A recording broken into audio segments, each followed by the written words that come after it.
I'm Andrea and you're watching the Bus Club. Today we've got a really special guest with us. One of our other members of the club. This is Andy. Andy, say hello. Hiya. Hiya. And tell us a little bit about yourself. Yeah, 19 years old, studied journalism at Glasgow Caledonian Uni, and busking's just a new hobby. Started up about 3 weeks ago, just made myself some extra money and really enjoyed it so far, and maybe I'll need to new things for this bus club. Yeah. Oh, that's really good, yeah. So we met you and you're on Buchanan Street. Do you have a kind of specific spot that you like playing at yet, or? Sauchiehall Street's usually where I play, just across from Pizza Hut. Buchanan Street's usually filled up with people that have amps and mics and stuff like that. Yeah. But usually I just stick to Sauchiehall Street. It's just as busy really, so it's not really much of a difference. You're across from Pizza Hut. Did they ever take pity on you and never take pizza? I wish now. Right, okay. So have you done any kind of gigs or anything like that? I know you've just kind of started up your music page on Facebook. Have you kind of started doing a wee bit of gigging around Glasgow? Yeah, I've did my first gig almost a year ago. It was in December I got my first gig, and it's not. I don't really do it too often. I'd say maybe 1 or 2 a month. Most of them are free. I don't really get paid for it. It's just really getting my face known in my music here at the minute. But I've entered a few competitions and stuff like that, but really it's just local gigging around Glasgow and then back in where I'm from. Alright, okay, that's pretty cool. So you've done a couple of gigs in Glasgow and you've done some in Tune as well.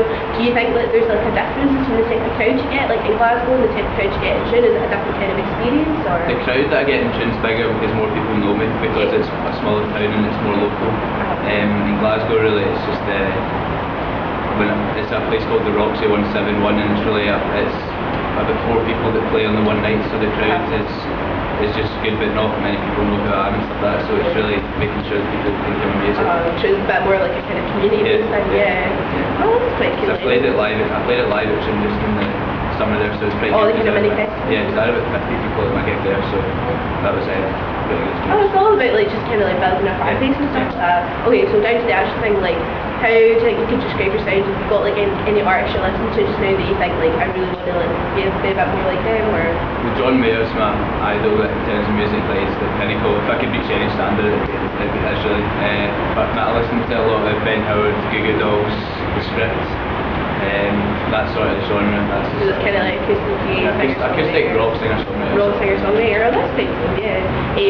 So obviously you've been doing like, you know, a few gigs around Glasgow, busking for about a year and stuff like that now as well. Well, just busking was only recent, like I've been gigging for a while.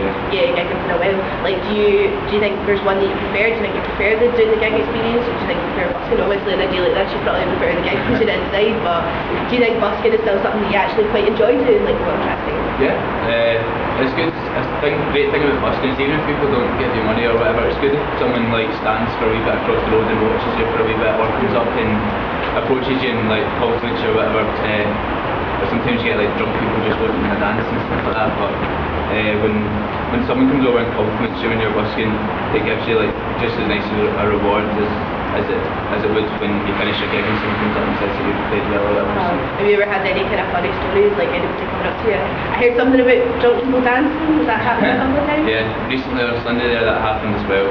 Just that drunk guy dressed as a sailor out his face and eating a fast food pizza. Just came up and started dancing. It's kind of awkward. Standing right behind me. They were standing right there. But apart from that, it's just the usual. Did you do like a kind of mixture of like your own stuff and some covers as well? When I'm busking I just do covers, but when I'm gigging I mix it up. Yeah, is there any kind of like covers that you do that you see like getting a particularly good reaction out of people when you're busking, or is there one that you have like a favourite that you like? The one that I get most money from is probably Jason Mraz and yours. It's really recognisable when people, especially when they're drunk people, like to sing along to it. So Let's Get It On by Marvin Gaye. That's definitely something that I'm pretty sure we'd like to hear soon. So really like what we're kind of trying to like do with this project is talk about busking, and even if it's still a kind of viable way to promote yourself. Obviously now you get things like Facebook and stuff like that. It's really easy to try and get yourself out there, but would you say that busking still is a really good way for people to hear your music? Do you think it's still something that people should be doing if they're trying to get into the industry?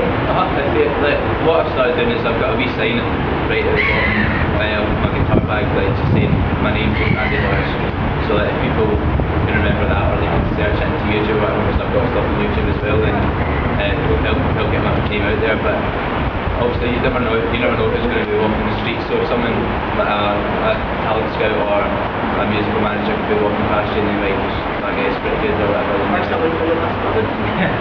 They might come up and speak to you like I said and ask to know more about you and maybe arrange a meeting or whatever. Yeah, well obviously that's still quite good and it's something that you're going to be hoping to like do a bit more in the future and just try and get more and more experience kind of thing. Have you actually got any, like what are you actually doing just now? Are you doing any recordings? Are you still doing a wee bit of gigging or? Yeah, I'm still looking to gig as much as I can and I got recording equipment for my birthday just in September there, so once I get all that sorted with my laptop and the flat and everything then I'll be recording my demos and whatnot, send them out to radio stations or whatever, maybe try and get an EP sorted.